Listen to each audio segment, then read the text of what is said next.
Goki's channel.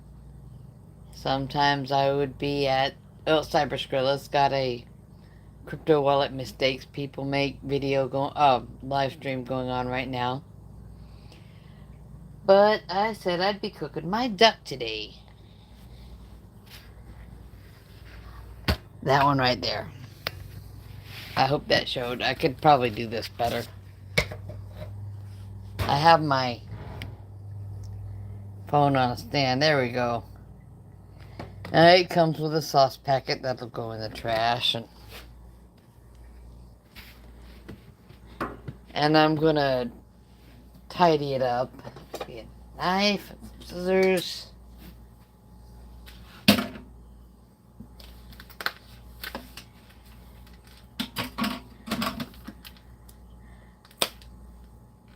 One of the reasons so many of my lives are so short is because I'm typically not doing the tedious stuff on camera.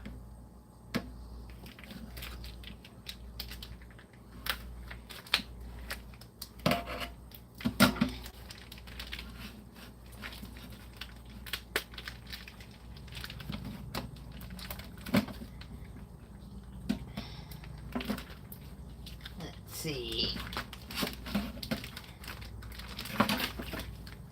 Sauce packet, trash. Not that it doesn't taste good. I mean, I've eaten enough of those in the past. But I don't need that much sugar. And it starts off on the sauce packet. The ingredients start with orange juice, which is sugar made of basically water and concentrated orange juice. And then more water and more sugar and cornstarch. Stuff I don't need to be eating. Now the instructions for cooking a duck are to cook it to 180 degrees, checked at the thigh.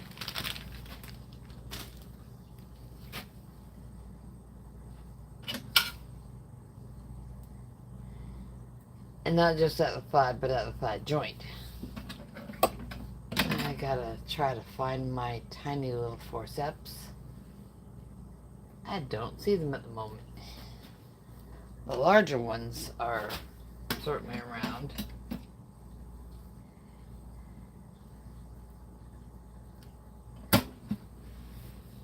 Most anyone who knows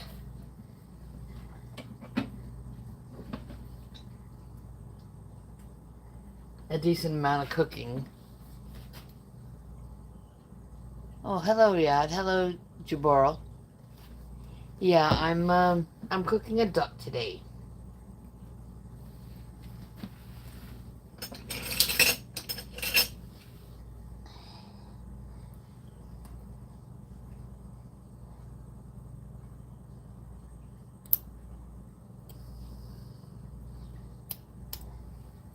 I so often wind up with a really... Oh, my name's Wendy. I live in Texas, so I do a lot of very typically Texan things.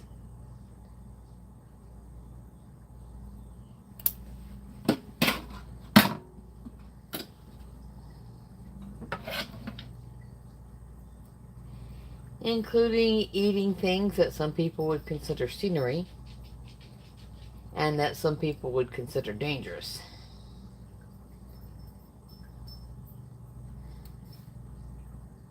Got a fair amount of info on my about for the channel.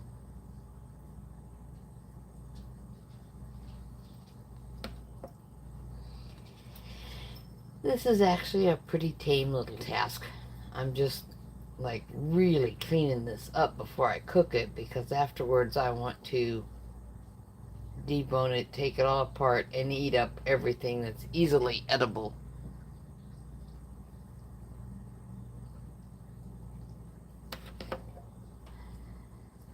And I would like to invite you both to like and subscribe if you need entertainment. I try to be entertaining.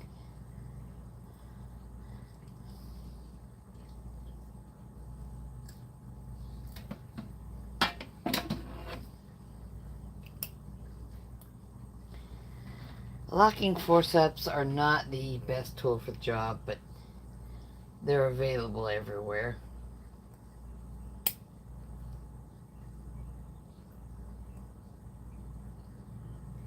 So where it's harder to clean something from poultry, whether it's duck, goose, or chicken, a pair of small forceps is floating around here somewhere. I typically use it when I get a splinter.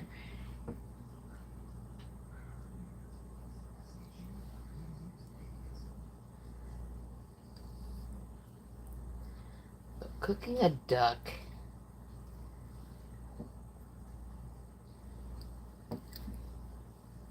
is much like cooking other things. You want to know what temperature to cook it to, and when it comes to deciding on that, I will use a meat thermometer, because that is the best way to make sure you're getting it to the right temperature.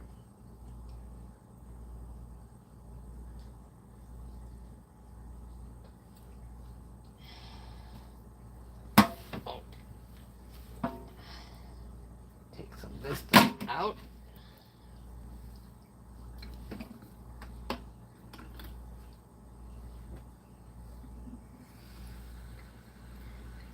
It disgusts a fair number of people. The fact is, I eat the offal. And I know the word sounds like awful, but as in, oh, gross or something.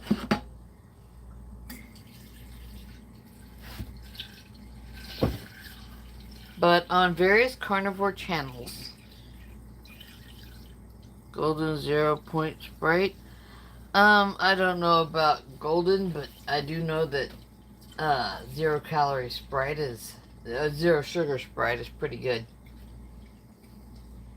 Although it still winds up being a chemical stew. Let me grab some salt.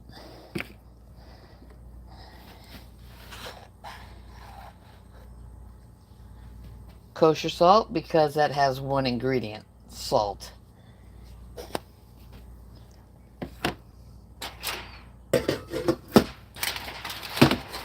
Put this on a small burner. I'm still right next to my phone. I'm just where you can't see me. Now that's out of the way, I can continue to mess with the duck.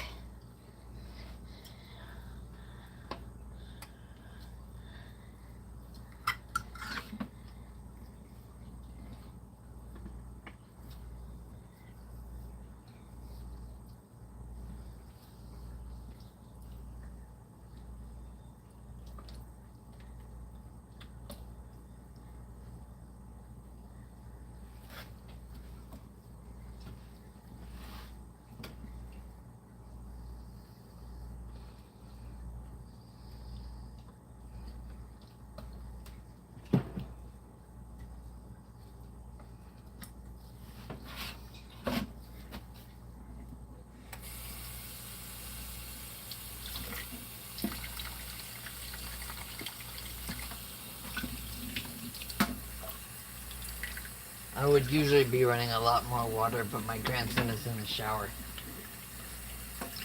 And I live in a place where the water pressure is not reliable anyway.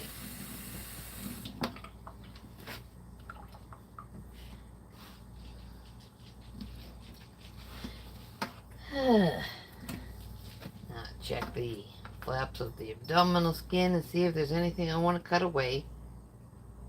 A lot of people will leave their mom do all the cooking and never learn things like, oh, check this area and that area and make sure they're nice.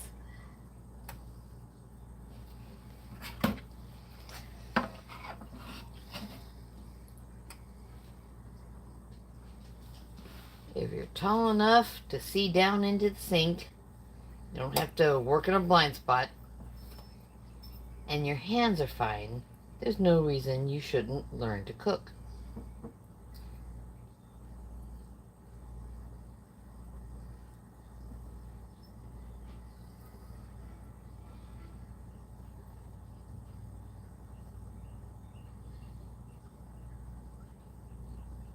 And the person you should learn the most from is whoever's raising you. Your mom, your auntie, your grandma.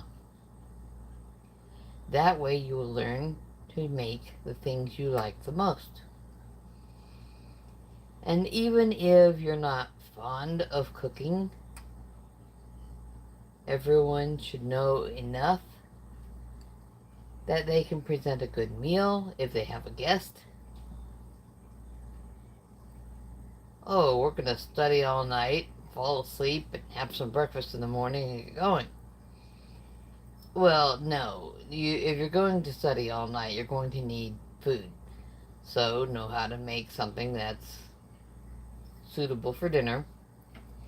And if you're going to fall asleep on the couches and sleeping bags that are available, then you should probably also be able to present a nice breakfast, even if it is just eggs and meat. That's what I eat for breakfast.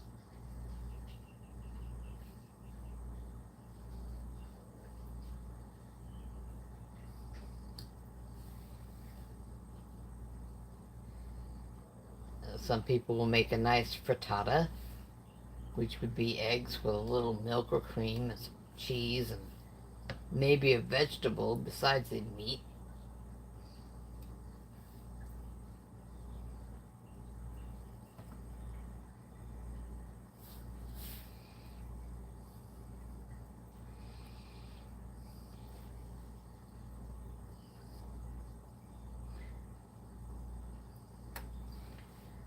But I was mentioning earlier that I typically am not showing the tedious part of the cooking, and that's what I'm doing right now.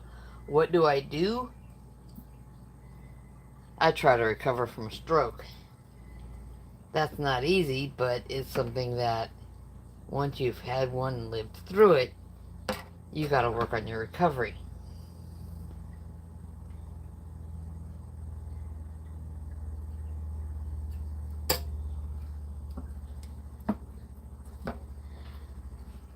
So if your mom or your... Oh, that's another reason to learn how to cook, is because if your mom has a stroke, you might be cooking for her for a while.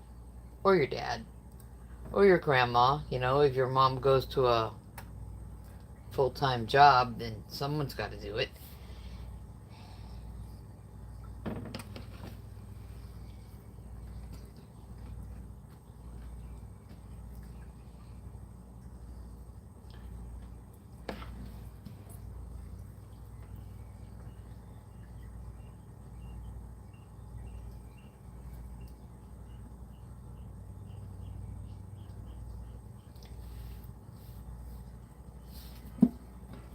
Otherwise, the person who does all the cooking has a health issue, and all of a sudden, everybody's starving hungry and no one's cooking. And then too much money gets spent on takeout.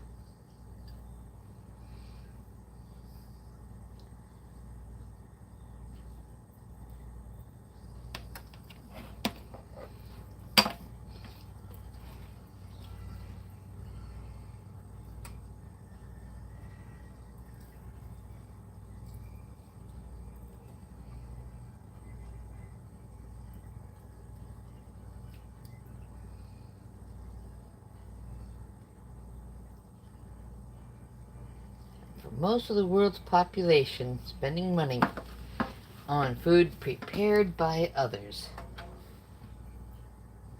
is simply not feasible. You waste money doing that.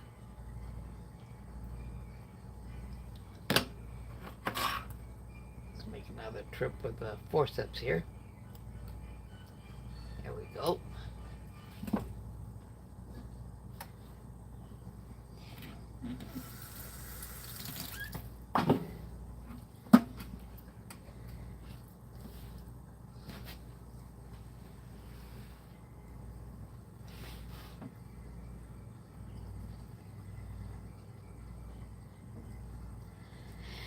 Now, things I used to do include search and rescue before I had children, because that was a matter of hiking into bear country to look for to be honest, bear and mountain lion country in Wyoming to look for people who got lost going to places they were not prepared to go to. I have worked in security.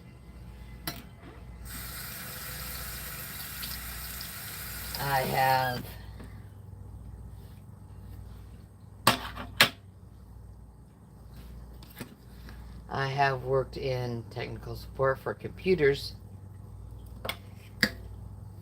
That was probably, well, that was almost my least favorite.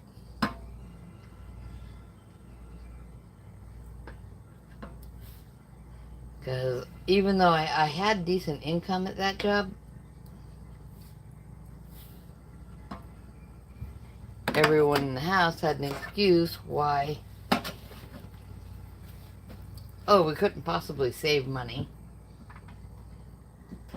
And we couldn't possibly do anything Mom wants to do with her income. But every emergency meant every single check I made was gone almost instantly.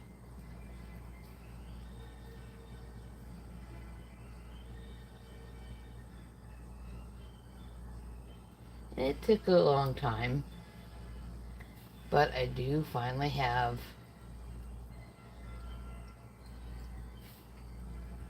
a little bit in savings that I could use if I broke my foot tomorrow. Which might sound like something that's not going to happen, but I know me.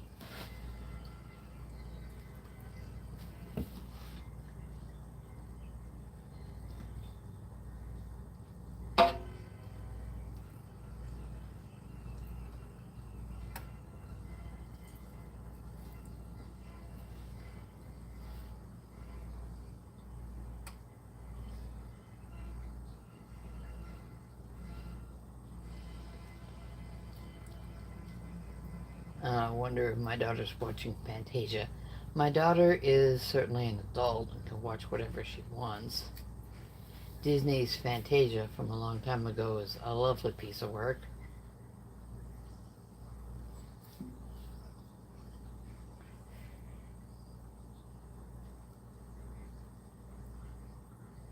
And that's where the Sorcerer's Apprentice version of Mickey Mouse is at. Hi, Steen. Hey, Jonathan.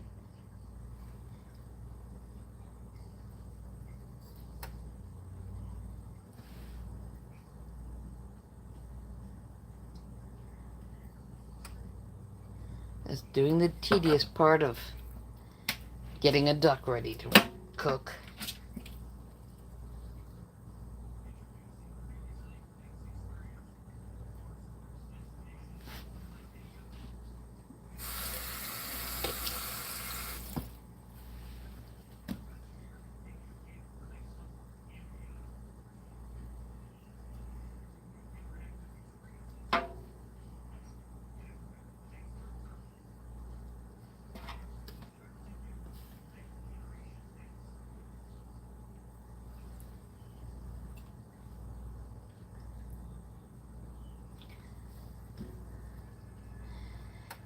Hey, Nomads. Doing okay? I'm looking well, but the lingering cough is still showing up quite a bit.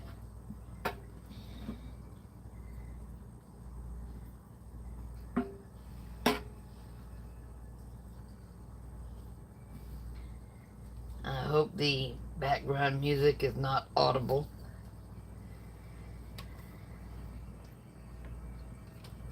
It's not anything I'm putting in, but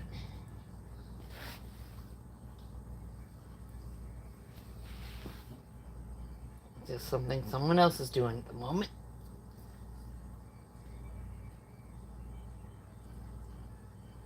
Although, considering what I can usually hear, it's better. As the Fantasia music is much more to my liking.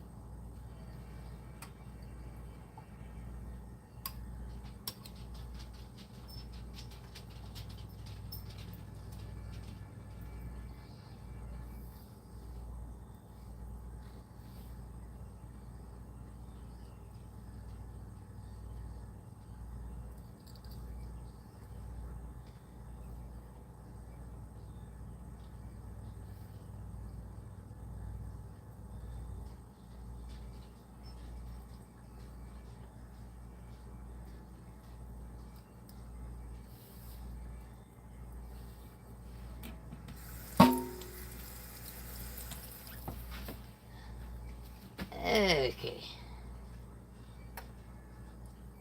Don't want this stream to be all about how to handle raw meat, but so that's why the camera's not pointed at what I'm doing. But seriously, if you stroke your thumb or fingertips backwards over a piece of poultry, if you're cooking it with the skin on. I know a lot of people who are not carnivores don't. But you'll feel where the stems of the feathers are at. A little, it feels like a splinter or twig in the skin.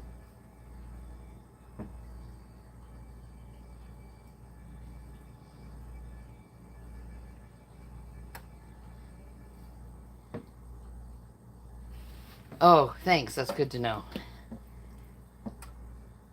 But yeah, feathers are like, yeah, meet my duck.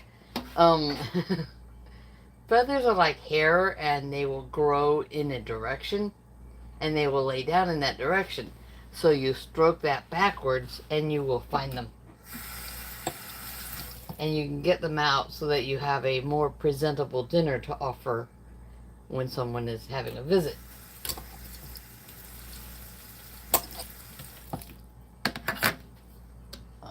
Yeah.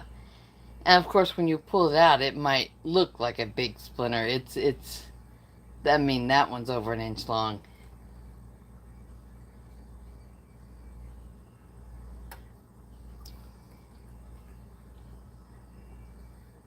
This is a Maple Leaf Farms duck from, I believe it's in the Northeast near the Atlantic.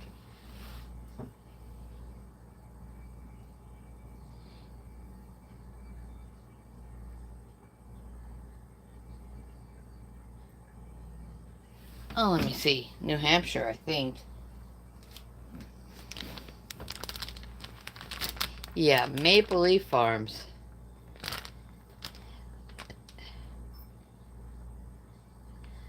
Actually, the address on the package says Milford, Indiana. So maybe they're in Indiana. Maybe they just have an office or distributorship in Indiana.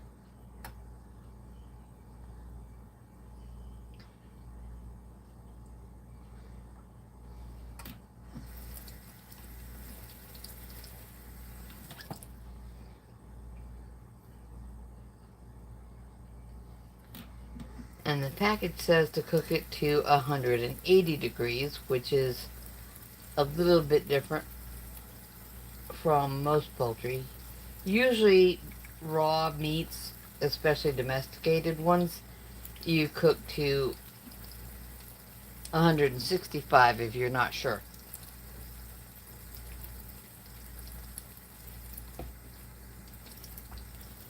And then, of course, everything goes out the window when you're using the Instant Pot or putting it on a grill, because then you're, well, on a grill you can still use your meat thermometer.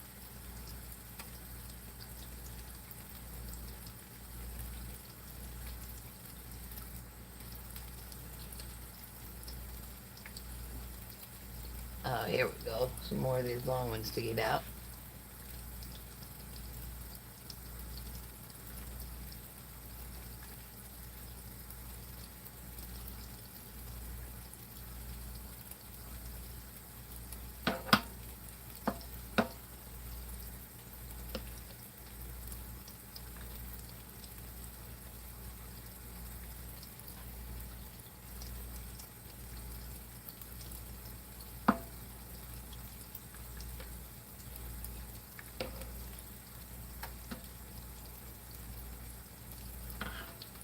Now, this is not going to be presented as a whole roast duck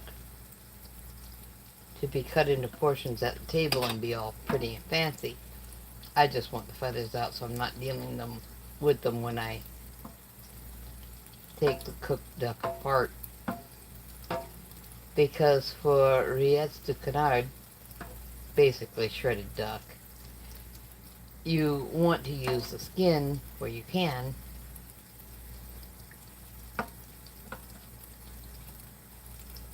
because that's part of the fat of the recipe. Who else I got? Yeah, I got Family Journey, and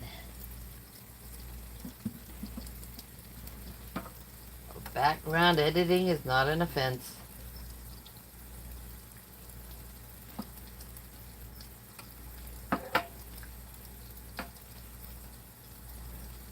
Like I said earlier, or I've said more than once actually now, but a lot of my cooking videos don't have the tedious part.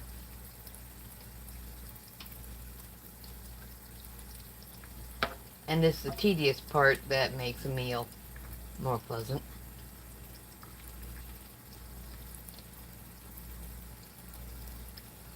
Now, the grandson does not particularly like beef, so if he wants some of the duck, he can have it.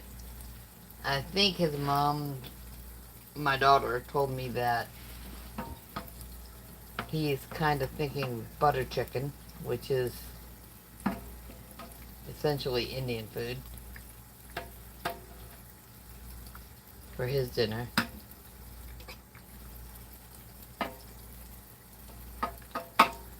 But I have this thawed, so it's time to get it out of the way. Now,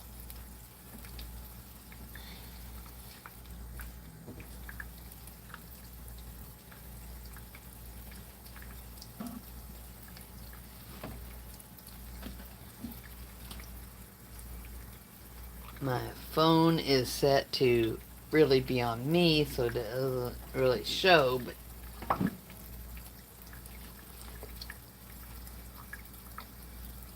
some of the places to look when you're getting the feathers out of something is next to the wing here. And that is one of those places you want to kind of stroke backwards. And you want to look also, not just feel it, but you want to see. Because the little hair fine small bits of feathers might be very visible just laying there, you know.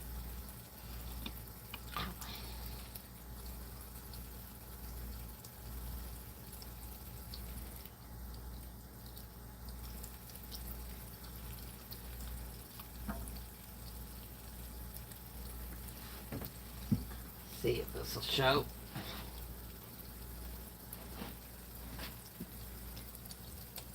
I can't tell if that's visible or not, but there's feathers there, and they lay in the direction that they grow.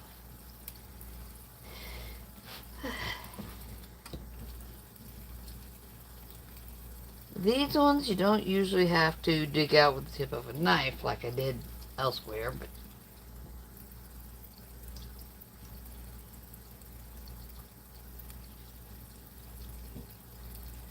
but if I can get my thumbnail under them and press my fingertip against my thumbnail, that'll usually trap them and I can get them out.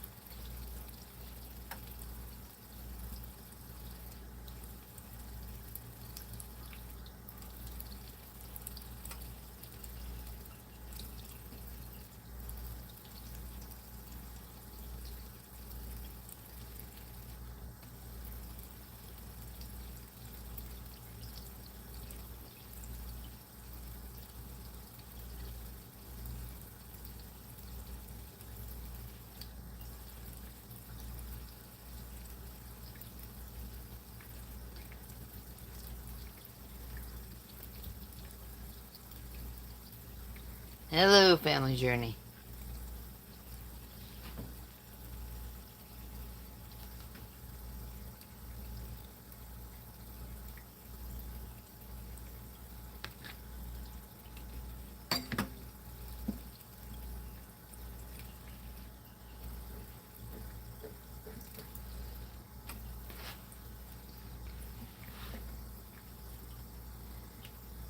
Now, there are some fancy machines people make out of old washing machine motors with a tub that, and they use the fingers off of rubber gloves. I don't know if those are filled with anything or if they just maybe put foam in there, but when they put poultry in, it takes so many feathers off, it's crazy. Of course, first it's a hot rinse because that softens the skin. Because the skin is essentially collagen and fats. Oh, I just found another patch. This might show up better. This is in one wing. All this uneven surface in here is where you can see them. Looks a little hairy. It's essentially feathers.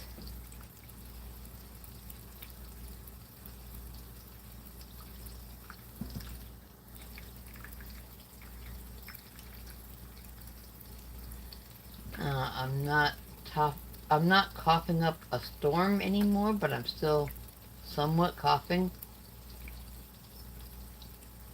So this might be the last Monday evening lesson that I miss, because I'm still very much not wanting to spread a 3-week cough to the children and elderly that I go to martial arts with.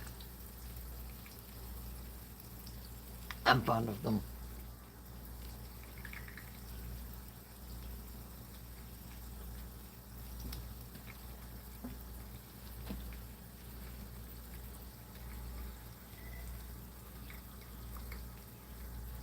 Now, the web of the wing, next to the wing on the body, the tail, these are the places you find the most feathers.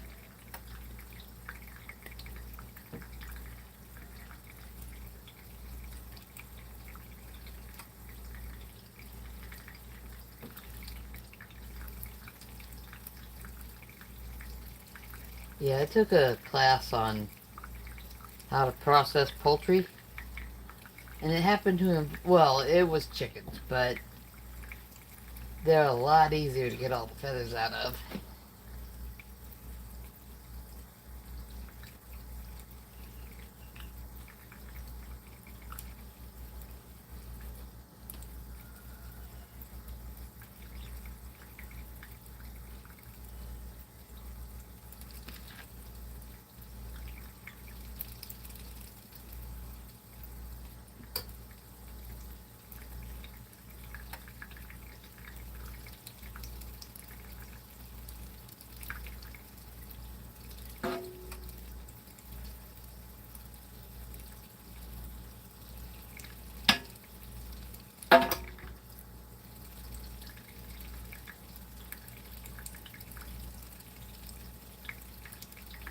More feathers.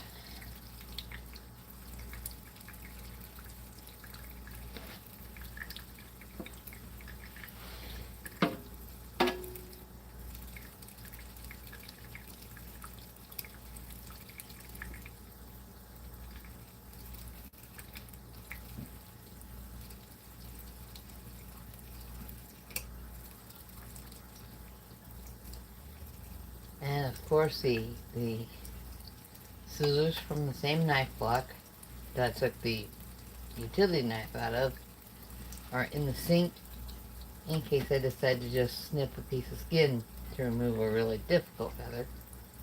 A lot of people don't realize how often scissors are exactly the right tool in the kitchen.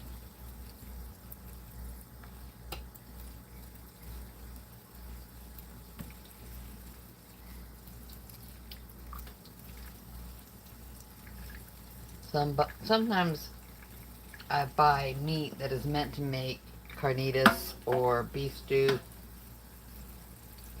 and just like 2 or 3 chunks will be bigger than I want them to be. I mean, even when you cut them in half, they're going to be too big. And you just be really easy to grab the scissors from the knife block.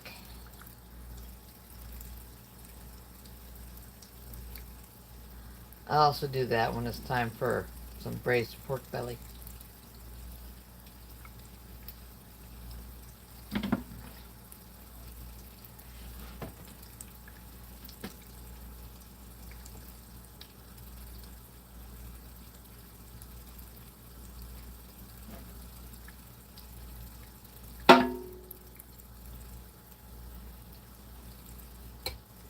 I might kick my braised pork belly habit because oldest grandson has moved in with his dad.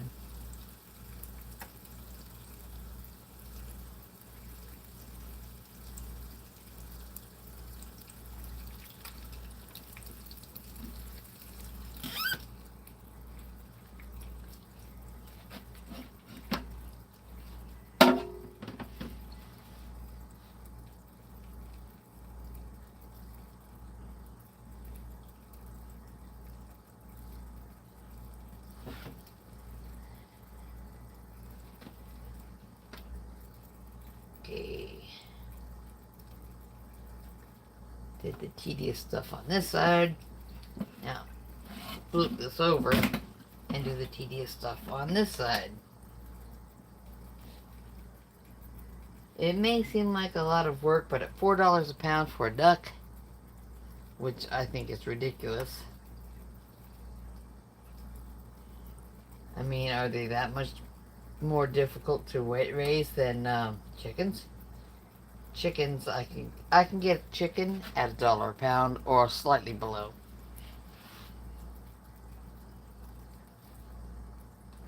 Ducks will wander around eating up bugs and improving life for the people nearest them.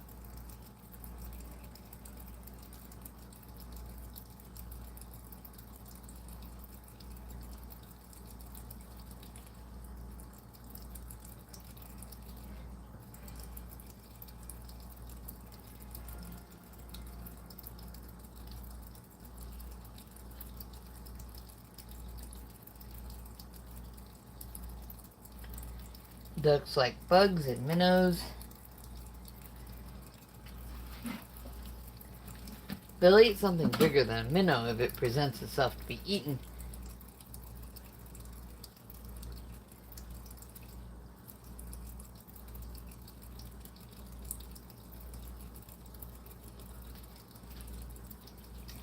Now there's all the skin where the neck had been connected.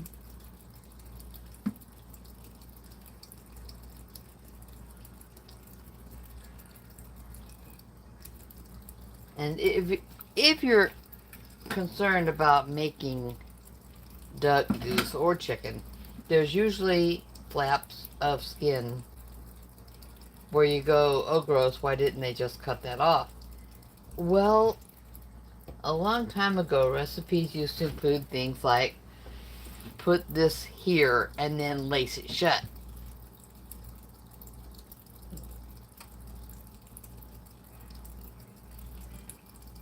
And lacing was done with a package of small skewers that would go in, and you would basically crisscross your kitchen twine. Basic clean cotton string comes in a cellophane wrapper. Very useful for all kinds of things. But you would lace it back and forth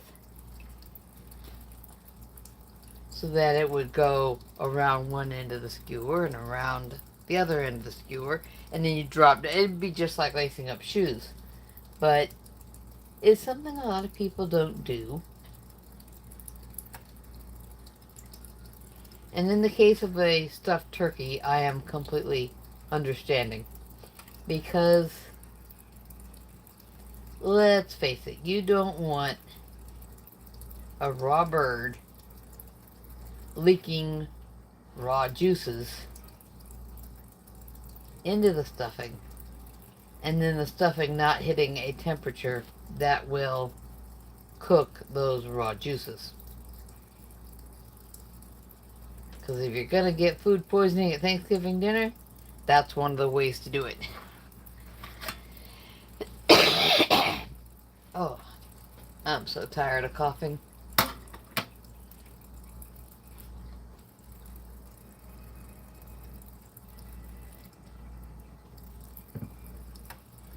I'm also a little bit tired of standing here, but this is what it takes to cook a duck.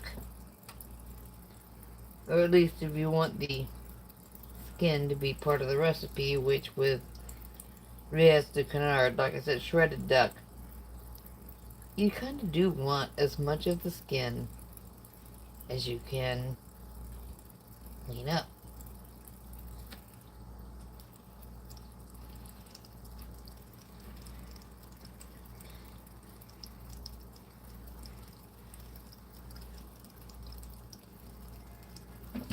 I have no reason to lace this shut, so I'll just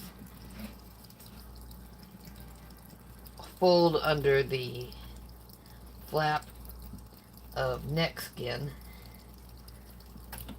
And then, you know that thing where you turn the wingtip backwards? Yeah, we do that hoping it'll hold the neck skin in place. It typically doesn't. But oh well. And now I have a lovely naked bird.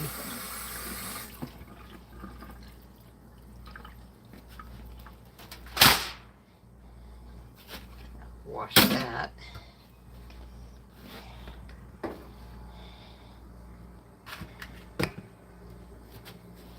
And wash my hands because I'm about to be into the salt box. Not the big cardboard box, just the little one. I have a little wooden salt box over here near the stove.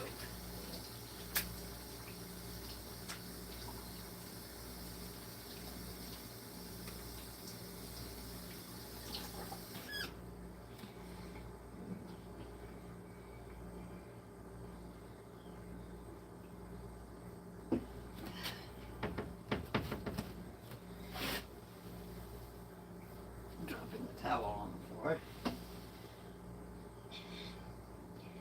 Now, this might be news to a few people. I know, Mads. Yeah, what I'm doing now will seem like a disaster of oversalting. But typically, gourmet cooking, I mean, ask Chef Stevie about this, something that is meant to be eaten cold will be more heavily salted than something that you're eating tiny little bites of while still hot. I'm going to rub the inside with salt, and I'm going to put a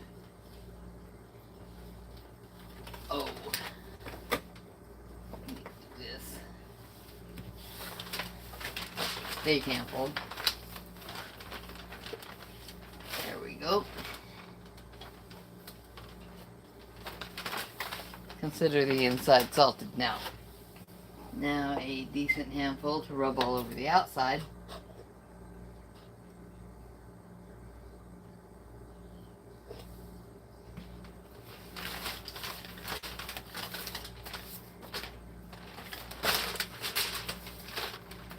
Top the stove a little hot. Turn it over and salt the back.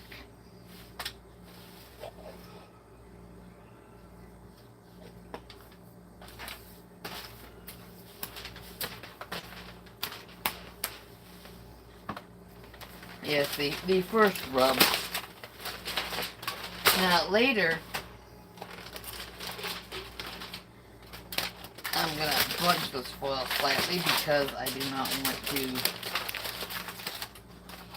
just have, I don't want it uncovered after it reaches the right color. But later I'll be turning the whole thing over so that the skin on the back and that neck flap I tucked back there will crisp and brown. And that will contribute to the juices in the pan being browned. Oh, yeah. Wash hands again. And I still have to wash the forceps and the scissors and the knife.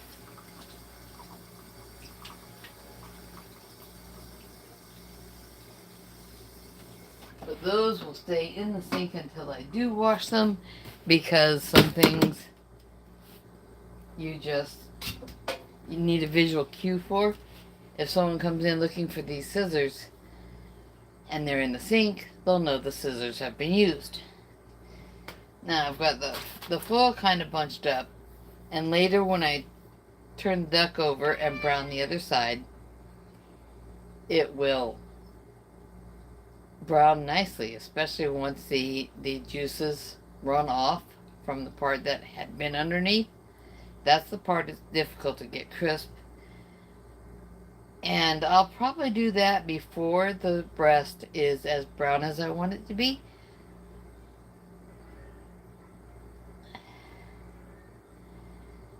And that might not make much sense, but I will be turning it back, because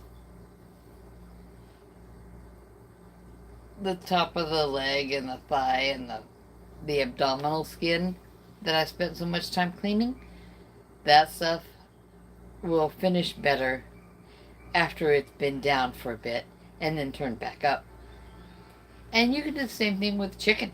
You can turn it breast side down after the breast has partly cooked the skin, and then turn it back over later to get the top of it to be very pretty.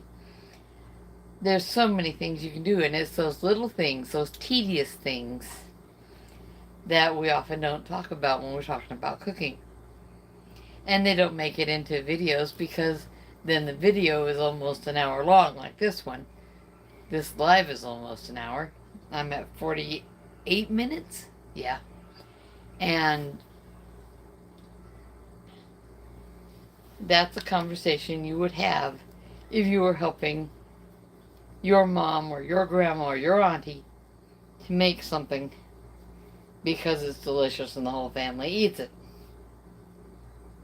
I'm gonna have to wash my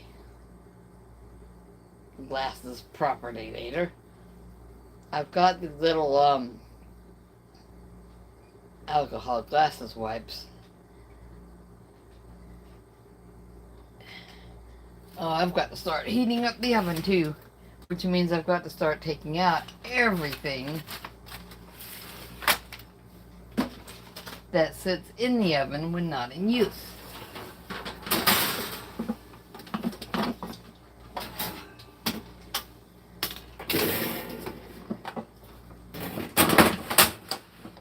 Including the little rack that we use when the instructions for something say put this in on a rack. I use half-size sheet pans, and Chef Stevie would understand that, and Chef Steven and a few other chefs of my acquaintance. You've got to have plenty of those half-size racks. They actually make a good serving option. There we go. I think I can drop this down a little ways.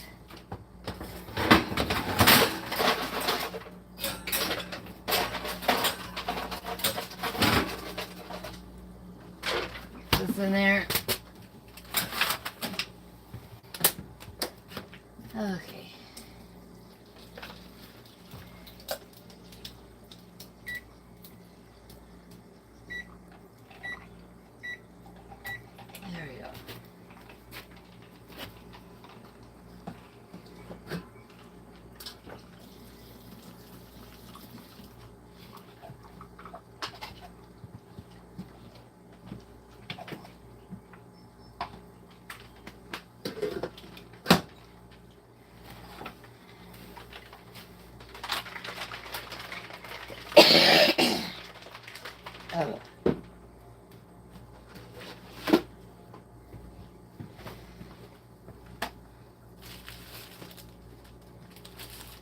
Oh, now I'm at 50 minutes, but the duck is actually in the oven. I'll take a picture of it later to put in my posts, because they do get pretty. It might be another live stream when it's time to take it apart and make shredded duck out of it, because I don't think I've done that on camera. It's typically what I do because I'm the only one who eats the duck.